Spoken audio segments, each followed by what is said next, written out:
मेरे सामाजिक परिवार के सभी सदस्यों को राम राम। राहुल गांधी नेता प्रतिपक्ष हैं, लेकिन व्यवहार उनका कभी भी नेता प्रतिपक्ष जैसा होता नहीं। जिम्मेदारी जैसी चीज उनके अंदर है नहीं। लगता है कि ठीक है, हम जो भी बोलेंगे बोलते रहेंगे, हमारा कोई क्या कर लेगा।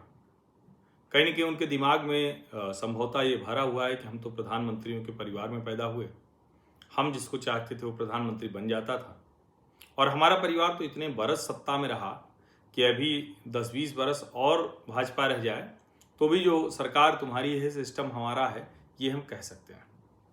और वही सरकार तुम्हारी है, सिस्टम हमारा है ऐसे कराता है कि राहुल गांधी कुछ भी बोलें तो राहुल गांधी को ध्यान नहीं रखना चाहिए। मुझे याद है कि प्रमोद तिवारी नेता कांग्रेस, उन्होंने जब सारे मोदी चोर हैं जैसा बयान दिया था, जिस पर उन्हें सजा वजा भी हुई थी। हालांकि ये सब नहीं करना चाहिए। ये इस तरह की भाषा बोल के आप एक वर्ग को नाराज भी करते हैं, और गलती हो गई तो माफ़ी मांग लो, एक लाइन की बात है। लेकिन उन्होंने माफ़ी नहीं मांगी थी, फिर मामला चला था, फिर उनका बंगला चला गया था, सांसदी चली गई थी, फिर सर्वोच्च न्यायालय ने उसे बहाल किया। ठीक है, सर्वोच्च न्यायालय को लगा कि नहीं बहाल करना चाहिए, कर दिया। कई लोगों ने उस वक्त कहा कि भाई ये तो सर्वोच्च न्यायालय ने राहुल गांधी को फिर से एक तरह से कहें कि और कुछ भी बोलने के लिए कहते। हालांकि उसी सर्वोच्च न्यायालय ने राफेल वाले मामले पर फटकार भी लगाई थी कि भैया ऐसे झूठ बोल के हमारा हवाला ले लेंगे, ये मत करो। खैर, उसके बाद तो परिणाम भी आ गए थे 2018 के बाद 2019 में, तो बहुत स्पष्टता से हो गया।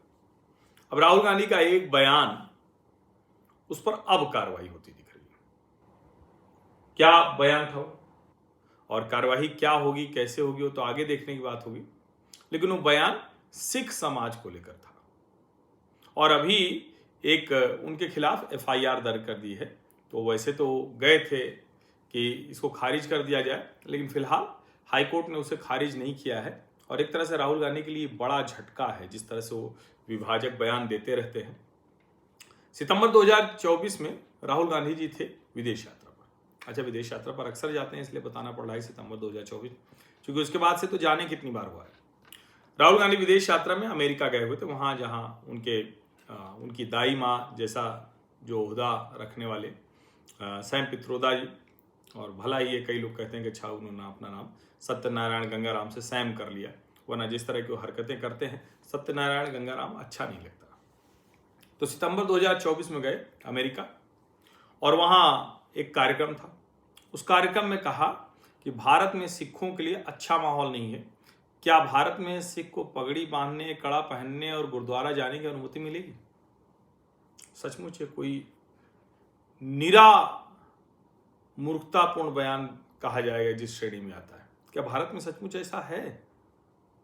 क्या भारत में ऐसा है कि किसी सिख को कड़ा, पगड़ी, ये सब गुरुद्वारा जाने की अनुमति इसकी जरूरत पड़े किसी से लेने की? लेकिन उन्होंने किया।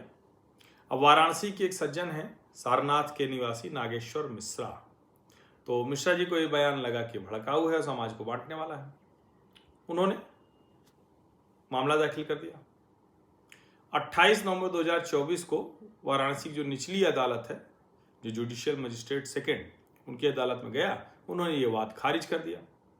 उन्होंने कहा भाई ये तो अमेरिका में दिया गया था, इसलिए यह मामला उनके जुरिडिक्शन के बाहर का है, और चूंकि जुरिडिक्शन के बाहर का है इसलिए हम नहीं कर सकते, और इसमें तो केंद्र सरकार की अनुमति चाहिए होगी कार्रवाई के लिए।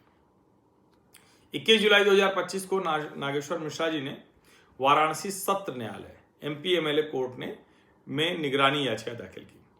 उस वक्त विशेष न्यायाधीश थे एमपीएमएलए कोर्ट के यजुवेंद्र विक्रम सिंह। उन्होंने इसे स्वीकार कर लिया, और निचली अदालत का जो फैसला था उसको पलटकर राहुल गांधी पर केस चलाने की अनुमति दे दी। अब उसके बाद राहुल गांधी अपने वकील के जरिए गए इलाहाबाद उच्च न्यायालय में। राहुल गांधी ने हाईकोर्ट में जो याचिका दायर की थी उसमें क्या कहा कि वाराणसी सत्र न्यायालय का आदेश गलत और अवैध है, यह उनके अधिकार क्षेत्र से बाहर है। पुनरीक्षणकर्ता केवल राजनीतिक लाभ उठाना चाहते हैं। नागेश्वर मिश्र। राहुल गांधी की ओर से कौन खड़ा हुआ? एडवोकेट गोपाल स्वरूप चतुर्वेदी और आलोक रंजन मिश्रा ये पैरवी करने वाले थे। प्रतिवादियों की तरफ से सत्येंद्र त्रिपाठी, अमन सिंह बिसेन, और राज्य सरकार की ओर से एजी मनीष गोयल और रूपक चौबे, ये लोग थे। हाईकोर्ट ने 3 सितंबर को लगभग 3 घंटे लंबी बहस हुई, अच्छी खासी बहस हुई। क्या क्या बहस हुई होगी। उसके बाद फैसला सुरक्षित रख लिया गया। 3 सितंबर को हुआ था, फैसला सुरक्षित रख लिया गया था। जस्टिस समीर जैन की ये सिंगल बेंच, उसमें ये मामला गया। राहुल गांधी की याचिका खारिज हुई। वाराणसी एमपी एमएलए कोर्ट का 21 जुलाई का आदेश बरकरार रखा गया। इसका मतलब क्या हुआ? इसका मतलब ये हुआ कि राहुल गांधी के खिलाफ वाराणसी कोर्ट में मुकदमा चलेगा कि विभाजनकारी बयान था। केस जो है वो दर्ज किस में होगा? भारतीय न्याय संहिता की धारा 173(4). राहुल गांधी की याचिका जो थी वो क्रिमिनल रिवीजन नंबर 61/2025 के तहत थी। अब 147, 148, 152 के तहत ये मामला आगे बढ़ेगा। जाहिर है कोई कहेगा पॉलिटिकल मामला है, लेकिन विभाजनकारी बयान ऐसे क्यों देते रहते हैं? क्यों सिखों को इस तरह से भड़काना चाहते हैं? सिखों के खिलाफ अगर इस देश में कभी अत्याचार हुआ है तो वो इंदिरा गांधी के समय में हुआ, इंदिरा गांधी की हत्या के बाद हुआ।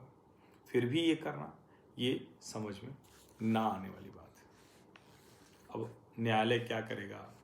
डांट कर छोड़ेगा, ऐसा डांटेगा कि थोड़ा उसका असर भी पड़े, या सब वही ढक के तीन बात। और राहुल गांधी जी को इस देश में विशेष होने का एक एहसास है, प्रधानमंत्रियों के परिवार में होने का एहसास है, जो सरकार तुम्हारी सिस्टम हमारा का एहसास है, वो बना रहेगा और बहुत कुछ उनके खिलाफ होगा नहीं। वो फिर से भड़काऊ विभाजनकारी भाषण देते रहेंगे।